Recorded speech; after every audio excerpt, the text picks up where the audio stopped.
नमस्कार दोस्तों। श्रीमद् भगवत गीता का दूसरा अध्याय का भाग एक।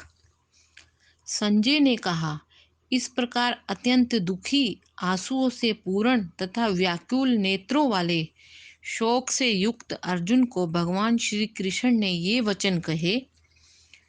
हे अर्जुन, तुम्हें इस संकट के समय यह मोह कहाँ से आ गया, जो ना तो श्रेष्ठ पुरुषों द्वारा आचरित है, ना स्वर्ग को देने वाला है और ना कीर्ति को प्राप्त कराने वाला ही है। हे अर्जुन, कायरता को मत अपनाओ, तुम्हारे लिए यह उचित नहीं है।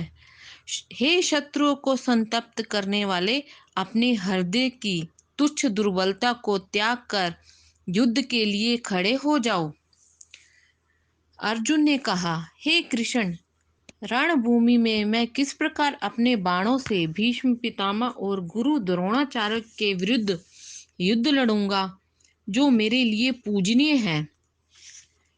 इन गुरुजनों को ना मार कर मैं इस लोक में भीख मांग कर खाना भी अच्छा समझता हूँ, क्योंकि गुरुजनों को मार कर भी इस लोक में रक्त से सने हुए धन और ऐश्वर्य को ही तो भोगूंगा। मैं कायर, धर्म के विषय में मोहित चित्त वाला आपसे पूछता हूँ, जो साधन निश्चित रूप से कल्याणकारक हो वह मेरे लिए कहिए। मैं आपका शिष्य हूँ, अपनी शरण में आए हुए को शिक्षा दीजिए। भूमि में निष्कंटक धन धान्य संपन्न राज्य को और देवताओं के आधिपत्य को प्राप्त करके भी मैं उस उपाय को नहीं देख पा रहा हूँ, जो मेरी इंद्रियों को सुखाने वाले इस शोक को दूर कर सके। संजय ने धृतराष्ट्र से कहा, हे राजन, परम तप अर्जुन अंतर्यामी श्री कृष्ण महाराज से यह कहकर कि हे गोविंद, मैं युद्ध नहीं करूंगा, चुप हो गए। हे भारतवंशी, दोनों सेनाओं के बीच में शोक व्यक्त करते हुए अर्जुन से श्री कृष्ण ने हंसते हुए ये वचन कहे।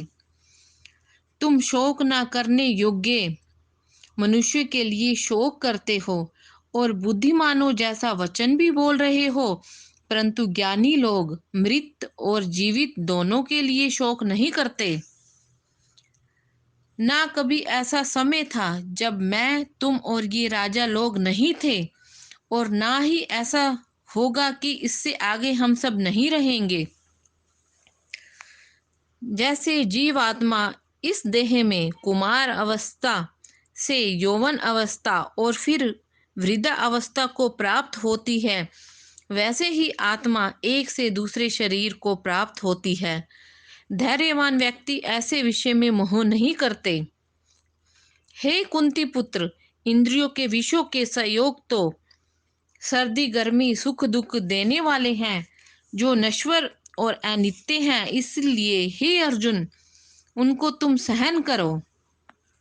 हे पुरुष श्रेष्ठ अर्जुन, जो सुख दुख में समान रूप से धैर्यवान बना रहता है और जो इंद्रियों और विषयों के संयोग से उत्पन्न इन विपरीत परिस्थितियों से व्याकुल नहीं होता, वह मोक्ष का अधिकारी है।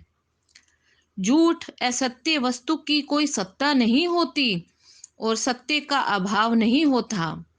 आध्यात्मिक पुरुषों द्वारा इन दोनों के वास्तविक स्थिति को देखा गया है।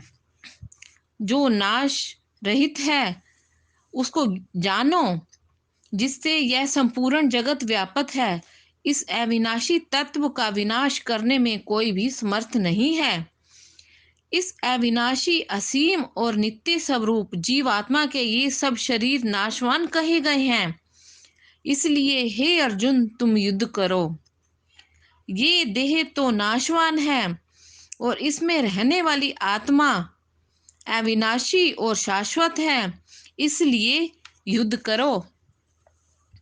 ये आत्मा ना तो कभी जन्म लेती है और ना ही कभी मृत्यु को प्राप्त होती है, ना यह उत्पन्न होकर फिर उत्पन्न होने वाली है, क्योंकि यह अजन्मा नित्य सनातन और पुरातन है।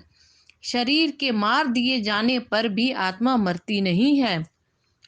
जो ये जानता है कि आत्मा अविनाशी, नित्य, अमर है, हे अर्जुन, वो कैसे किसी को मरवाता है और कैसे किसी को मारता है। जैसे मनुष्य पुराने वस्त्र उतार कर दूसरे नए वस्त्र धारण कर लेता है, वैसे ही जीव आत्मा पुराने शरीरों को त्याग कर दूसरे नए शरीरों को धारण कर लेती है। अस्त्र शस्त्र इस आत्मा को काट नहीं सकते, अग्नि इसे जला नहीं सकती, जल इसे गला नहीं सकता और वायु इसे सुखा नहीं सकती। यह आत्मा ना कटने वाली है, ना जलने वाली है, ना गलने वाली है और ना ही सूखने वाली है।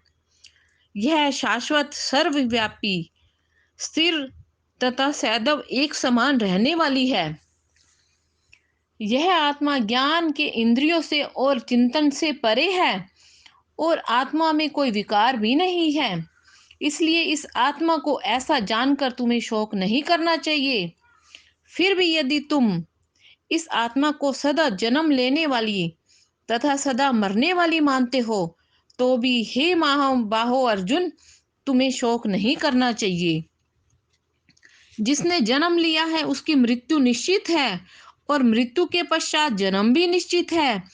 इसलिए जो अवश्य भावी है उसके लिए तुम्हें शोक नहीं करना चाहिए। कोई महापुरुष ही इस आत्मा को आश्चर्य से देखता है और वैसे ही कोई दूसरा महापुरुष इसे आश्चर्य की तरह बताता है तथा कोई अन्य इसे आश्चर्य की तरह सुनता है और कोई भी इसे सुनकर भी समझ नहीं पाता। हे अर्जुन, सबके शरीर में निवास करने वाली यह आत्मा सदा अबाध्य है, अर्थात इसका कभी वध नहीं किया जा सकता। इसलिए तुम्हें किसी जीव के लिए शोक करना उचित नहीं है। अपने धर्म को पहचानते हुए भी तुम्हें हिचकिचाना नहीं चाहिए, क्योंकि क्षत्रिय के लिए धर्म युक्त युद्ध से बढ़कर और कोई कल्याणकारी कर्तव्य नहीं है। हे पार्थ, अपने आप प्राप्त हुए खुले हुए स्वर्ग के द्वार रूप इस प्रकार के युद्ध को भाग्यवान क्षत्रिय ही पाते हैं।